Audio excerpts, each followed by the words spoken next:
നമുക്കൊന്ന് പള്ളാത്തുരുത്തിയിലേക്ക് പോയി വരാം. അവിടെ നമ്മുടെ പ്രതിനിധി പി ആർ പ്രവീണയുണ്ട്. പി ആർ പ്രവീണ, കോഴിക്കോടിൻ്റെ ഐക്യദാർഢ്യം പി ആർ പ്രവീണ ഈ കുട്ടനാട്ടുകാരെ ഒന്ന് അറിയിച്ചോളൂ. നെഹ്റു ട്രോഫി വള്ളംകളി വേണമെന്ന് ഇതേവരെ വള്ളംകളി നേരിട്ട് പോയി കണ്ടിട്ടില്ലാത്ത ചേട്ടൻ പോലും ഇവിടെ എന്ന് പറയുന്നുണ്ട്.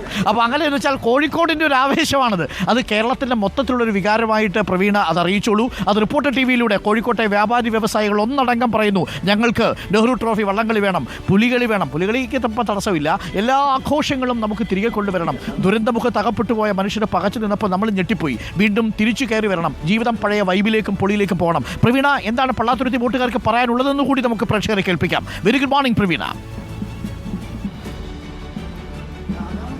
Very good morning Arunkumar. ഞാനുള്ളത് പമ്പയാറിൻ്റെ തീരത്താണ്. നമുക്കറിയാം, കഴിഞ്ഞ നെഹ്റു ട്രോഫിയിലൊക്കെ ഹാട്രിക് അടിച്ച പള്ളാതുരുത്തി ബോട്ട് ക്ലബിൻ്റെ അംഗങ്ങളാണ് ഇപ്പോൾ നമ്മുടെ കൂടെ ഉള്ളത്. അവരുടെ പ്രതീക്ഷ, അവരുടെ ഓണം എന്നൊക്കെ പറയുന്നത് തന്നെ അവർ ജൂൺ മുതൽ തുടങ്ങും. ഈ പരിശീലന തുഴച്ചിൽ, അതിനുമായി ബന്ധപ്പെട്ട കാര്യങ്ങൾ, ലക്ഷങ്ങൾ ചിലവാക്കിയുള്ള തുഴച്ചിലൊക്കെയാണ്. അത് അവരുടെ പ്രതീക്ഷയാണ്. അവർക്ക് ഓണം എന്നുള്ളൊരു വലിയ പ്രതീക്ഷ കൂടിയാണ്. നിങ്ങൾക്ക് കോഴിക്കോടുകാരുടെ ഐക്യദാർഢ്യം അറിയിച്ചിട്ടുണ്ട്. കോഴിക്കോട് വ്യാപാരികളടക്കം കലാകാരന്മാരടക്കം നിങ്ങൾക്കുള്ള ഐക്യദാർഢ്യം അറിയിച്ചിട്ടുണ്ട്.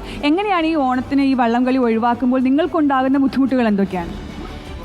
വള്ളംകളി ഓണത്തിനോടനുബന്ധിച്ച് വരുന്ന ഒരു കാര്യമായിട്ട് പറയാനൊക്കത്തില്ല, പ്രത്യേകിച്ച് നെഹ്റു ട്രോഫി. അതിനെ സംബന്ധിച്ചിടത്തോളം അത് ക്ലിപ്തമായൊരു ദിവസം ഫിക്സ് ചെയ്തുകൊണ്ട് നടത്തിക്കൊണ്ടു പോകുന്ന ഒരു കാര്യമാണ്.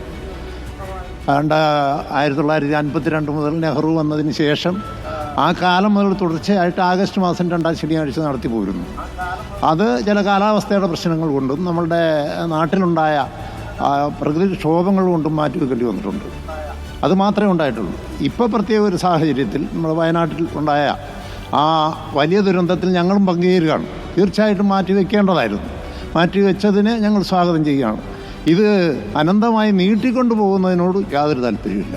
എന്തുകൊണ്ടാണ്? കാരണം നിങ്ങൾ ഇതിനോടകം തുഴച്ചിൽ പരിശീലനമൊക്കെ തുടങ്ങിക്കഴിഞ്ഞു. നിങ്ങളുടെ ഒരു നിലനിൽപ്പിൻ്റെ കൂടി പ്രശ്നമാണല്ലേ? തീർച്ചയായിട്ടും. ഞങ്ങളെ സംബന്ധിച്ചിടത്തോളം എന്ന് പറഞ്ഞാൽ ഇതൊരു സാധാരണക്കാരൻ്റെ പ്രദേശമാണ്, അല്ലാതെ സമ്പന്നരുടെ പ്രദേശമല്ല.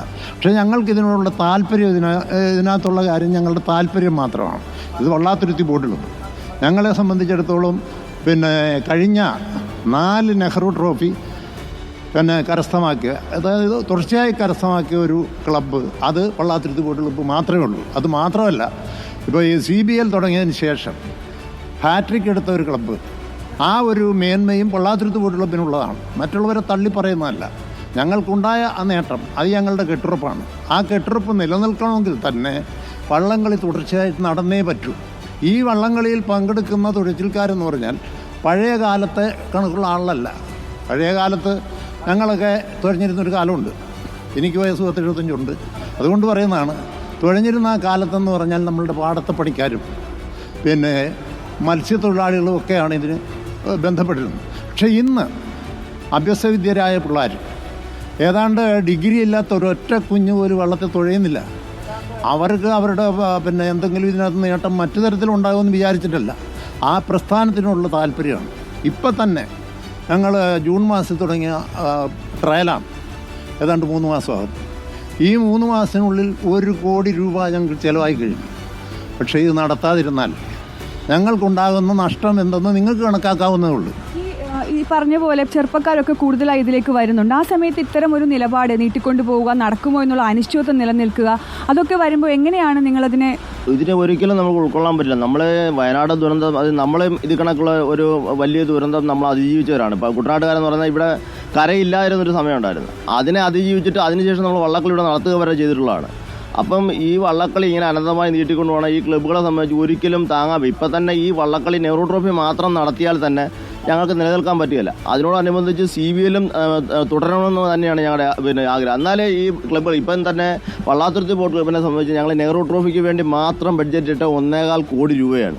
ഞാൻ അതിൻ്റെ എക്സിക്യൂട്ടീവ് കമ്മിറ്റി അംഗമാണ്. അതുകൊണ്ട് എനിക്ക് കൃത്യമായിട്ട് ഞാനിത് പറയുന്നത് 1.25 കോടി രൂപ ഞങ്ങൾ ബഡ്ജറ്റ് ഇട്ട്. ഇപ്പം ഞങ്ങൾക്ക് ഏകദേശം 1 കോടി രൂപ അടുത്ത് ഞങ്ങൾക്ക് ചിലവായിരിക്കുകയാണ്.